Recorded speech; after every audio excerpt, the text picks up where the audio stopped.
అవని ఇంటికి ఎదురుగా గౌరమ్మ గీతను గీసి, అవని ఇది గౌరమ్మ గీస్తున్న లక్ష్మణ రేఖ. మంచి బయటికి పోకూడదు, చెడు ఇంట్లోకి రాకూడదు. నీ వల్ల ఈరోజు మహత్తర కార్యం జరగబోతుంది. చాలా జాగ్రత్తగా ఉండాలి అవని అని చెప్పి గౌరమ్మ మనసులో అనుకొని ఇంటి నుంచి గుడికి బయలుదేరుతుంది. మరోవైపు మాయ అటు ఇటు తిరుగుతూ ఉంటుంది. ఈరోజు సామి జనసమూహంలోకి వస్తా అన్నాడు. అవని మెడలో ఉన్న తాళిని తీపిస్తా అన్నాడు. అవని మెడలో ఉన్న తాళిని సామి ఎలా తీపిస్తాడో నేను చూడాలనుకుంటున్నాను. మాయా పేటిక ద్వారా చూస్తాను అని మాయ మనసులో అనుకొని ఆఫీస్లో తన క్యాబిన్లో కూర్చొని మంత్రం చదువుతుంది. దాంతో మాయా పేటిక ప్రత్యక్షమవుతుంది. సామి అవని మెడలో ఉన్న తాళిని ఎలా తీపిస్తాడో ఈ మాయా పేటికలో చూస్తాను అని చెప్పి మాయా మనసులో అనుకొని, సామి నువ్వు ఎలా అవని మెడలో తాళిని తీయబోతున్నావో చూడాలనుకుంటున్నాను అని చెప్పి మాయ చెప్తూ ఉంటుంది. ఇక దాంతో సామి ఆ మాయా పేటికలో కనిపిస్తూ ఉంటాడు. ఇక సామి మామూలు మనిషిలా మారి జనసమూహంలోకి రావటం మాయ గమనించి, సామి నువ్వు అరణ్యాన్ని వదిలి అవని మెడలో ఉన్న తాళిని తీపించటం కోసం నగరంలో అడుగు పెట్టావా అని చెప్పి మాయ మనసులో అనుకుంటూ ఉంటుంది. సామి నిన్ను ఎవరు గుర్తుపట్టలేవరు, నువ్వు అనుకున్న పని అనుకున్నట్టుగానే జరిగిపోవాలి సామి అని మాయ మనసులో అనుకుంటూ ఉంటుంది. అప్పుడే శ్రీకర్ మాయ క్యాబిన్కి వచ్చి, మేడం ఈరోజు అవని ఆఫీస్కి రావట్లేదని మెసేజ్ పెట్టింది అని చెప్పి చెప్తూ ఉంటాడు. నాకు కూడా లీవ్ కావాలని మెసేజ్ పెట్టింది శ్రీకర్ అని మాయ చెప్తూ ఉంటుంది. అవని సడన్గా లీవ్ ఎందుకు కావాలన్నదో ఎప్పుడు ఇలా చేయదు అని శ్రీకర్ మాయతో చెప్తూ ఉంటే, ఏదైనా పర్సనల్ ప్రాబ్లమ్స్ ఉన్నాయేమో శ్రీకర్ అని చెప్పి మాయ అంటుంది. ఇక దాంతో సరే మేడం ఆ విషయం చెప్దామనే వచ్చాను అని చెప్పి శ్రీకర్ అక్కడి నుంచి వెళ్ళిపోతూ ఉంటాడు. శ్రీకర్ని చూసిన మాయ కంగారుతో మాయా పెట్టికను మూసేస్తుంది. నీ ముద్దుల భార్య ఈరోజు ఆఫీస్కి రాకపోవడమే మంచిది శ్రీకర్. అక్కడ నా సామి నీ భార్య మెడలో ఉన్న తాళిని తీపించబోతున్నాడు అని చెప్పి మాయ మనసులో అనుకుంటూ ఉంటుంది. ఇక మరోవైపు అవని కిచెన్లో కాఫీ పెట్టుకుంటూ ఉంటుంది. సామి నడుచుకుంటూ అవని ఇంటి దగ్గరికి వెళ్తూ ఉంటాడు. ఈరోజు ఎలాగైనా సరే అవని మెడలో ఉన్న తాళిని తీపించాలి, అప్పుడే మాయా శ్రీకర్ల పెళ్లికి ఎటువంటి అడ్డంకులు ఉండవు అని చెప్పి సామి మనసులో అనుకుంటూ ఉంటాడు. త్వరగా వెళ్ళు సామి వెళ్ళు, అవని మెడలో ఉన్న తాళిని తీపించు అని చెప్పి మాయా పేటిక నుంచి చూస్తూ మనసులో అనుకుంటూ ఉంటుంది. ఇక సామి అలా అవని ఇంట్లోకి వెళ్తూ ఉంటాడు. ఇక మరోవైపు అవని కాఫీ పెట్టుకొని హాల్లోకి వచ్చి కూర్చొని కాఫీ తాగుతూ ఉంటుంది. ఇక సామి ఈరోజు ఎలాగైనా సరే అవని మెడలో తాళి తీపించాలి అని చెప్పి అవని ఇంట్లో అడుగు పెట్టబోతూ ఉండగా గౌరమ్మ గీసిన లక్ష్మణ రేఖపై కాలు పెడతాడు. దాంతో సడన్గా అక్కడ మంటలు వచ్చి సామి దొర్లుకుంటూ చాలా దూరం వెళ్ళిపోతూ ఉంటాడు. ఇక మాయా పేటిక నుంచి ఇదంతా చూస్తున్న మాయ షాక్ అయ్యి ఒక్కసారిగా లేచి నుంచుంటుంది.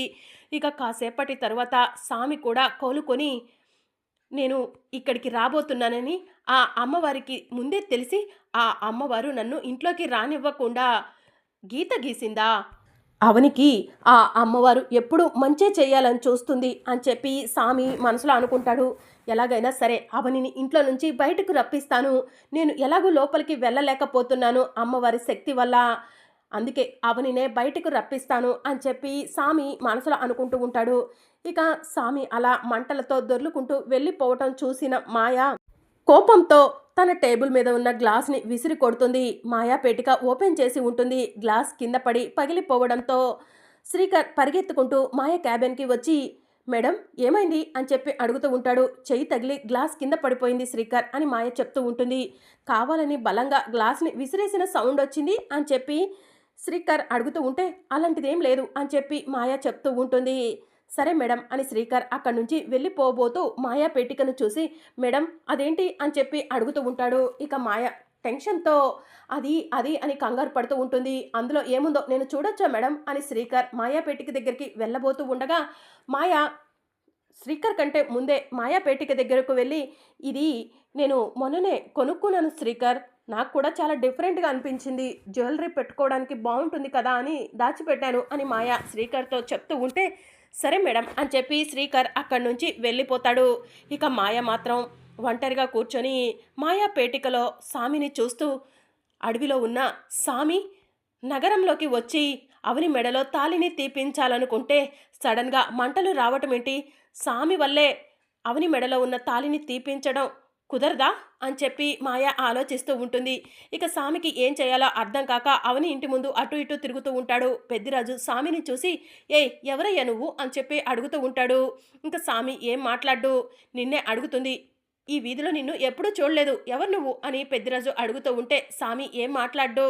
ఇక అప్పుడు పెద్దిరాజు సామిని చూసి నిన్ను చూస్తుంటే పిల్లలు ఎత్తుకుపోయే దొంగలా ఉన్నావు, నీ సంగతి చెప్తా ఉండు అని చెప్పి అత్తయ్య గారు మావయ్య గారు అందరూ బయటికి రండి అని పెద్దిరాజు పిలుస్తూ ఉంటాడు. దాంతో అందరూ పరిగెత్తుకుంటూ వస్తారు. ఏంటి బావా నీ పేకాట ఫ్రెండా వీడు అని కృష్ణబాబు పెద్దిరాజుని అడుగుతూ ఉంటే నువ్వు ఆగవయ్యా అత్తయ్య గారు, ఇతన్ని చూస్తుంటే పిల్లలు ఎత్తకపోయే దొంగలా ఉన్నాడు, అర్చనను శౌర్యను జాగ్రత్తగా ఉండమని చెప్పాలి, అంతేకాదు పోలీస్ కంప్లైంట్ ఇద్దాము అని పెద్దిరాజు చెప్తూ ఉంటే ఏయ్ ఎవరయ్యా నువ్వు అని చెప్పి వేదవతి ప్రసాదరావు అడుగుతూ ఉంటారు. నేను చెప్పేది వినిపించుకోకుండా నన్ను దొంగ అంటున్నారు, నేను చెప్పేది వినండి, నేను అవనితో మాట్లాడటానికి వచ్చాను అని సామి చెప్తూ ఉంటాడు. అవనితో మాట్లాడటానికా, మావనితో నీకేంటి పని అని పెద్దిరాజు అడుగుతూ ఉంటాడు. అవనిని పిలవండి చెప్తాను అని సామి అంటూ ఉంటాడు. మేమెందుకు పిలుస్తాము, నీకు పని ఉంటే నువ్వే పిలుచుకో అని చెప్పి వేదవతి అంటూ ఉంటుంది. అది కాదండి పిలవండి అని చెప్పి సామి అంటూ ఉంటే మాకు ఆ అవనికి గొడవలున్నాయి, మేము పిలము, నీకు అవసరమైతే నువ్వే పిలుచుకో అని చెప్పి వేదవతి రండి మనం లోపలికి వెళ్దాం అని చెప్పి కుటుంబ సభ్యులందరినీ తీసుకొని లోపలికి వెళ్ళిపోతుంది. ఇక అవని తల పట్టుకొని ఒంటరిగా కూర్చొని బాధపడుతూ ఉంటుంది. ఇక సామికి ఏం చేయాలో అర్థం కాక అవని ఇంట్లోకి వెళ్ళి అవని గారు అని చెప్పి పిలుస్తూ ఉంటాడు. ఇక అవని ఇంటి బయటకు వస్తుంది. సామిని చూసిన అవని ఎవరండి మీరు, ఎందుకు నన్ను పిలుస్తున్నారు అని చెప్పి అడుగుతూ ఉంటుంది. నీతో ఒక ముఖ్యమైన విషయం మాట్లాడాలి, ఇలా రామ్మా అని చెప్పి సామి చెప్తూ ఉంటాడు. అవని 2 అడుగులు ముందుకు వేసి గౌరమ్మ చెప్పిన మాటలను గుర్తు చేసుకుంటూ ఉంటుంది. అపరిచిత వ్యక్తులు ఎవరు వచ్చినా కూడా నువ్వు ఇంట్లో నుంచి బయటకు రావద్దు అవని అని గౌరమ్మ చెప్పిన మాటలను అవని గుర్తు చేసుకొని నేను రాను, ఏంటో చెప్పండి నాకు వినిపిస్తుంది మీరు చెప్పేది అని అవని అంటుంది. అమ్మా నేను ఎందుకు చెప్తున్నానో అర్థం చేసుకో రా అని చెప్పి సామి అంటూ ఉంటే నువ్వు అపరిచిత వ్యక్తివి, నువ్వు పిలవంగానే నేనెలా వస్తాను అని చెప్పి అవని అంటుంది. అది కాదమ్మా కాస్త ముందుకు రా అని సామి అంటూ ఉంటే నేను రానని చెప్తున్నానా, ఇక్కడి నుంచి వెళ్ళిపో లేదంటే పోలీస్ కంప్లైంట్ ఇస్తాను అని చెప్పి అవని అంటుంది. మంచి చేద్దామని వస్తే పోలీస్ కంప్లైంట్ అంటావేంటి అని సామి అంటూ ఉంటాడు. మంచి చేద్దామని వచ్చావా ఏంటది అని అవని అడుగుతూ ఉంటుంది. నాకు తెలిసిన ఒక ఆడబిడ్డ ప్రమాదంలో ఉందమ్మా, ఆ ఆడబిడ్డను వివరాలు అడగ్గా నీ ఆచూకీ చెప్పింది, అందుకే నీ దగ్గరికి వచ్చానమ్మా అని చెప్పి సామి చెప్తూ ఉంటాడు. ఎవరు ఆ ఆడబిడ్డ అని చెప్పి అవని అడుగుతూ ఉంటుంది.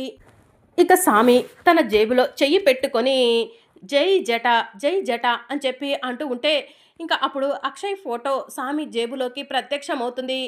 ఇక సామి తన పాకెట్లో నుంచి అక్షయ్ ఫోటోని తీసి అవనికి చూపిస్తూ ఉంటాడు. అక్షయ్ ఫోటోని చూసి అవని షాక్ అవుతుంది.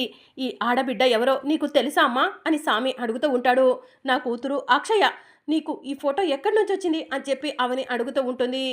ఊరి చివరన ఒక పాపకు యాక్సిడెంట్ అయింది, ఆ పాప ఈ పాపేనమ్మా, నాకు తెలిసిన వాళ్ళ ఇంట్లో పాపను పెట్టి వచ్చేశాను, పాపకు వైద్యం జరుగుతుంది అని సామి చెప్తూ ఉంటాడు. పాపను స్పృహలో ఉన్నప్పుడు వివరాలు అడగ్గా నీ ఆచూకీ చెప్పిందమ్మా, అందుకే నిన్ను వెతుక్కుంటూ వచ్చాను అని సామి అవనికి చెప్తూ ఉంటాడు. ఇప్పుడు నా కూతురు అక్షయ్ ఎలా ఉంది, బాగానే ఉందా అని సామి అడుగుతూ ఉంటాడు. నాతో రామ్మ అక్షయ్ను చూపిస్తాను అని సామి చెప్తూ ఉంటాడు. ఇక అవని టెన్షన్ పడుతూ గౌరమ్మ చెప్పిన మాటలను మర్చిపోయి లక్ష్మణ రేఖ దాటబోతూ ఉండగా ఆకాశంలో గరుడ విహరిస్తూ ఉంటుంది. ఇక అవని గౌరమ్మ మాటలను మర్చిపోయి అక్షయ ప్రమాదంలో ఉందని సామి వెనుక పరిగెడుతూ ఉంటుంది. ఎక్కడికి వెళ్ళాలో చెప్పండి సామి అని చెప్పి అవని అంటూ ఉంటుంది. ఇక అవని లక్ష్మణ రేఖ దాటి రాగానే సామి సంతోషపడుతూ ఉంటాడు. మానవ రూపంలో ఉన్న సామి అడవిలో ఉన్న సామిలాగా మారిపోతూ ఉంటాడు. ఇక అది మనకు మాత్రమే కనిపిస్తుంది, అవనికి కనిపించదు. పదమ్మ నీ కూతురు అక్షయ్ ఎక్కడ ఉందో చూపిస్తాను అని చెప్పి సామి అంటాడు. ఇక అవని స్కూటీ నడుపుతూ ఉంటే సామి వెనక కూర్చుంటాడు.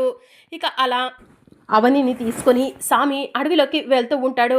ఇక మరోవైపు మాయ తన క్యాబిన్లో నుంచి బయటకు వస్తుంది. ఎవరు చూడకుండా మాయా పేటికను చూడాలి అని మాయ మనసులో అనుకొని మాయా పేటికను ఓపెన్ చేసి చూస్తూ ఉంటుంది. ఇక అప్పుడు మాయా పేటికలో సామి అవనిని తీసుకొని వెళ్ళటం మాయ గమనించి సంతోషపడుతూ ఉంటుంది. తస్కర కార్యాన్ని సాధించడం కోసం సామి అవనిని తీసుకెళ్తున్నాడు. ఒసే అవని నీ మెడలో ఉన్న తాళిని చూపిస్తూ తెగ ఉపన్యాసాలు ఇస్తూ ఉంటావు కదే! ఆ తాళి నీకు దూరం అవ్వబోతుంది. అంటే శ్రీకర్ నాకు దగ్గర అవ్వబోతున్నాడు. నా సామి ఎలాగైనా సరే నీ మెడలోని తాళిని తీపిస్తాడు అని మాయ పెట్టికను చూస్తూ మాయ మనసులో అనుకుంటూ ఉంటుంది. ఇక వెంటనే నాగమ్మ పుట్టలో నుంచి బయటకు వస్తూ ఉంటుంది. చిలకమ్మ కూడా నాగమ్మను ఫాలో అవుతూ వెళ్తూ ఉంటాయి. ఇక అవని, సామి స్కూటీ మీద వెళ్తూ ఉంటారు. అప్పుడు సామి, నన్ను మానవులు ఎవరు కూడా గుర్తుపట్టలేదు. కానీ నన్ను ఎవరో వెంబడిస్తున్నట్టు అనిపిస్తుంది. నన్ను వెంబడిస్తుంది ఎవరు అని సామి మనసులో అనుకుంటూ వెనక్కి తిరిగి చూసేసరికి చిలకమ్మ, నాగమ్మ కనిపిస్తారు. మానవులు నన్ను గుర్తుపట్టకపోయినా నువ్వు దైవశక్తివి కాబట్టి నన్ను గుర్తుపట్టావు కదా! నువ్వు నన్ను ఏమీ చెయ్యలేవు అని సామి మనసులో అనుకొని తనకు సంబంధించిన ఒక మంత్రాన్ని చదువుకొని నాగమ్మ అక్కడే ఆగిపోయేలా చేస్తాడు. ఇక చిలకమ్మ కూడా సామిని ఫాలో అవుతూ ఉంటే, ఏ చిలకమ్మ, నాగమ్మకు పట్టించిన గతే నీకు కూడా పట్టిస్తాను ఆగిపో అని సామి చిలకమ్మను బెదిరిస్తూ ఉంటాడు. అప్పుడు చిలకమ్మ స్పీడ్గా వచ్చి సామి చేతిలో ఉన్న అక్షయ్ ఫోటోని తీసుకొని వెళ్ళిపోతూ ఉంటుంది. చిలకమ్మ, నా చేతిలో ఉన్న అక్షయ్ ఫోటోని ఎందుకు తీసుకెళ్ళింది? మాకు సంబంధించి ఇన్ఫర్మేషన్‌ని ఎవరికైనా తెలియజేయాలనుకుంటుందా చిలకమ్మ?